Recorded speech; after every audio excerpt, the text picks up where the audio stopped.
This is SportsCenter all night on ESPN Radio and on the ESPN app. Here's Jim Basquill. And ESPN Radio is presented by Progressive Insurance. Drivers who save with Progressive save over $750 on average. We're back on SportsCenter all night and back with a memorable game to look back on, being Gonzaga and UCLA. The Bulldogs a 14-point favorite. They had beaten opponents by double digits in 27 straight games, all but one this season, having come in 30-0. The Bruins went toe-to-toe with the unbeaten top-ranked team into OT.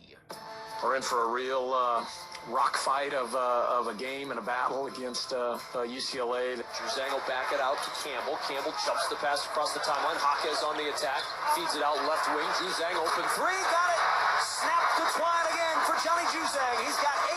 3 for 3 from the floor. And the Bruins have a 27-25 lead. Down the baseline. Bounces it to Riley. Riley pinned by Suggs. Clean block at the rim. Pushing the other way. Timmy on the run. Two-hand flush.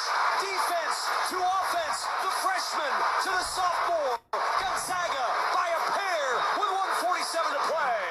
Hats off to UCLA. They are really, really, really good and just so well coached. 7 seconds to go. 6 seconds. Juzang in the paint. Fade away. No. Got his own rebound. Slithers to the rim and lays it in.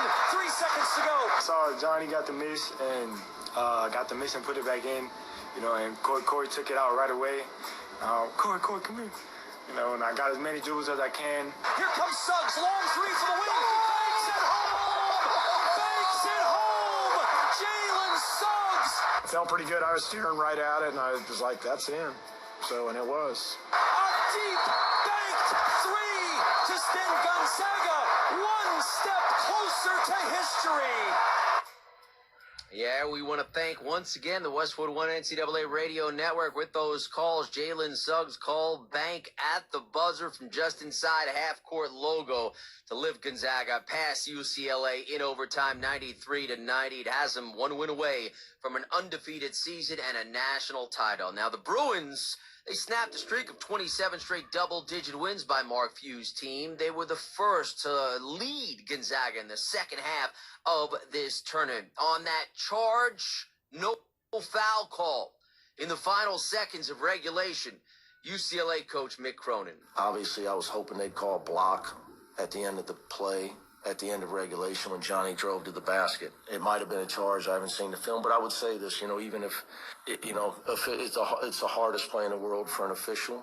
And if I see the film and it looked like the guy was moving, then, sometimes things aren't meant to be. And I could tell you the official, if he did miss it, I'm sure he didn't mean to. But maybe it was a charge. I don't know. Great game.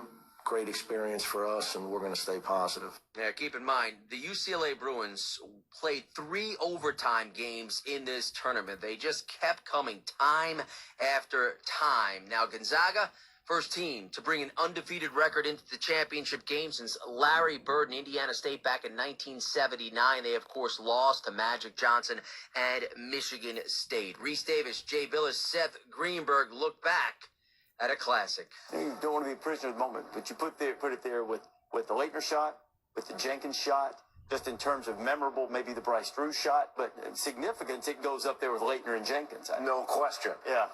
And one of the reasons it goes up there with Leitner, Leitner's was in a regional final, but that Duke-Kentucky game was played on this kind of high level where both teams shot over 50%, relatively low turnover game, where it was like a heavyweight fight. It was punch after punch.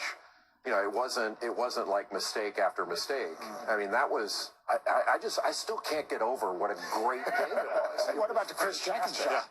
To me, it reminds me of Chris Jenkins. Page makes that leaner, double clutch and leaner, and then all of a sudden Chris Jenkins makes a shot. Or Tyus Edney shot. Yep. That was a pretty big one, too. Yep. That was a wire-to-wire, except he got all the way to the rim. Drew Timme, 25 in the game. Johnny Juzang in defeat had 29 points. And again, Juzang, boy, he was terrific in this tournament, right? 137 overall points. That's the second most ever for a UCLA player, and they have had an illustrious history in this NCAA tournament.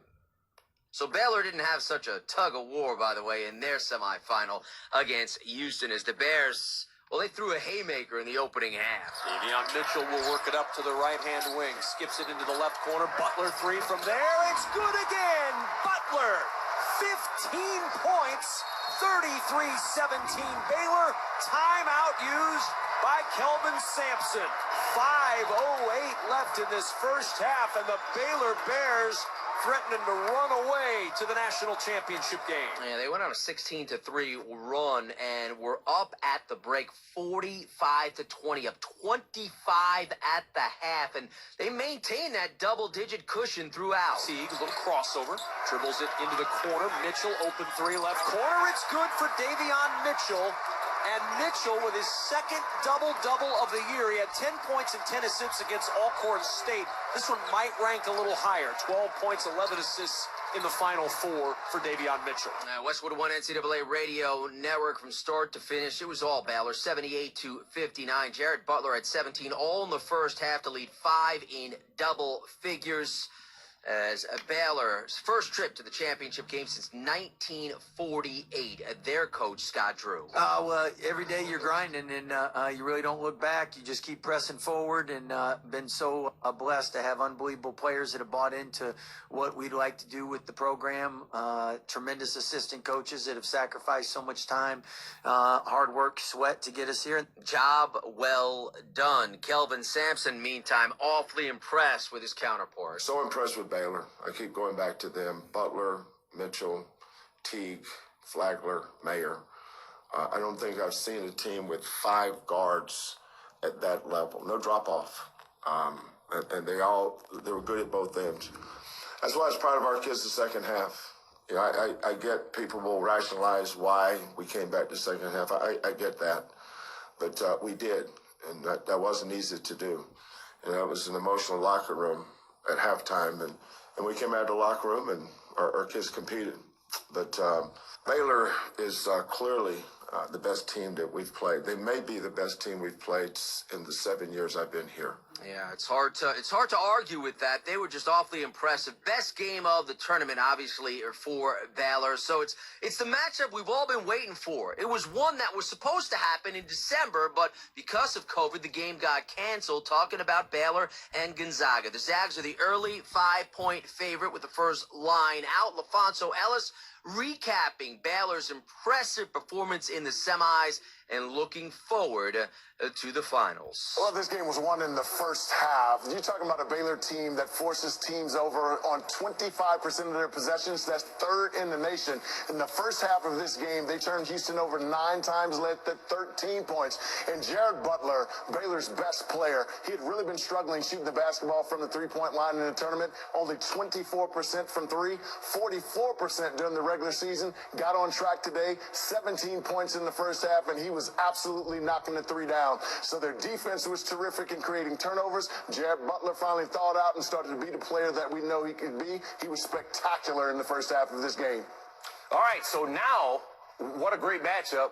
Baylor and Gonzaga, the two best teams all season long. What jumps out at you first when you look at that matchup? Well, I think of the offensive efficiency of Gonzaga. I mean, this is a team that scores 50 points in the paint all night long. They do a great job of cutting. They post Drew Timme. They're terrific in transition. But this is a Baylor team now that's found their stride on the defensive end. So it's going to be important for Baylor to not allow them to get easy points, offensive rebounds, get in transition. And Baylor's got to knock down the 3-ball. This is a team that led the nation in three-point field goal percentage with 42% from 3, making 11. They made 11 in this game to beat Houston. They're going to need at least that amount to beat Gonzaga. Oh, that's one we all look forward to. Hey, the NBA is on ESPN Radio. Tune in today. Kawhi and the Clippers host the Lakers. It's presented by Indeed. Coverage begins at 3 Eastern on most ESPN radio stations. Rajon Rondo will make his Clippers debut today against his former team. He won a title with the Lakers just a season ago. Sixers center Joel Embiid returned to the lineup on Saturday after